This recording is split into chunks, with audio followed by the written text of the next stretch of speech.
What's up, fellow classmates? This is Archie Rice speaking to you guys tonight from Dr. Benson African American Lit class. I'll be answering questions B in both parts 1 and 2. To all my peers that take Southern University that is not enrolled in African American Lit or does not plan on taking it or does not want to take it, you guys are missing out.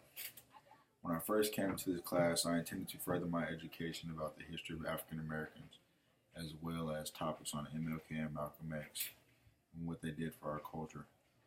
But after about the first week or so of Dr. Benson's class, she opened my eyes to something much more than just those things. She helped me gain much more knowledge than just learning the outer shell of African American history and that an average African American would or should know about his culture. I definitely had no clue about the actual foundation of African American literature and folktales. The era gave the blacks an imprint within America to fight against tyranny. Writing folktales gave the blacks the ability to communicate to others and to show their human dignity.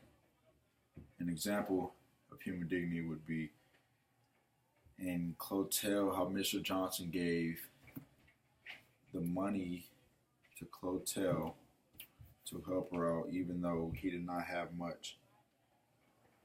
I also want my fellow peers to know that taking this class, you will know about all these mysterious ways they still are able to use what they did back then to the media we use and watch every day. For example, LeBron James being a beast, comparing him to King Kong. On the Time magazine, King Kong was represented as LeBron James and the white woman was represented as King Kong's lover. They will be able to grasp the entertainment and representation of black people with symbols such as the example I just presented. I want my peers to know that this will be a crazy way Dr. Benson will train your mind to read the actual words of a story, but then somehow explain the actual text to turn out to be something different than you thought the first time you read the story. The first test or quiz you will take, you will not do good. I'm just going to be honest. The skill will somehow eventually stick to you a bit as the semester goes on. Don't worry. Pay close attention to keywords and the folktales stories you read, and pay close attention to what Dr. Benson is telling you.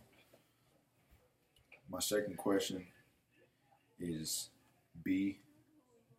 Are there any aspects of the Black Power, Black Arts movement, and are they valid for contending with contemporary social phenomena?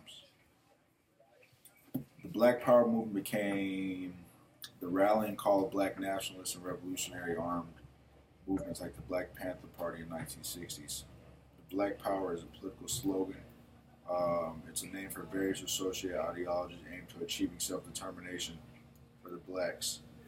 It's used by African Americans in the prominent late 1960s and 1970s, emphasizing racial pride in the creation of black political and cultural institutions to nurture and promote black collective interests and advancing black values. The Black Lives Matter, which will be the present, is an international activist movement originating in the African American community that will set campaigns to avoid violence towards black people. This showed unity. Because of the violence brought upon blacks. Example would be when Trayvon Martin, as well as Sandra Bland. As we all know, Trayvon Martin was murdered. He was so called a threat by having flavored Skittles in the Arizona iced tea. Sandra Bland also wasn't a threat, but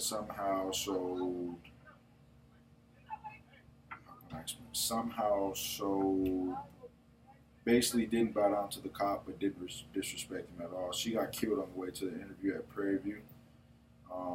They found her dead in her jail cell, saying that she basically killed herself. Yeah, man, that's it. Enrolling. English 244. Get Dr. Benson, whatever you do. All right.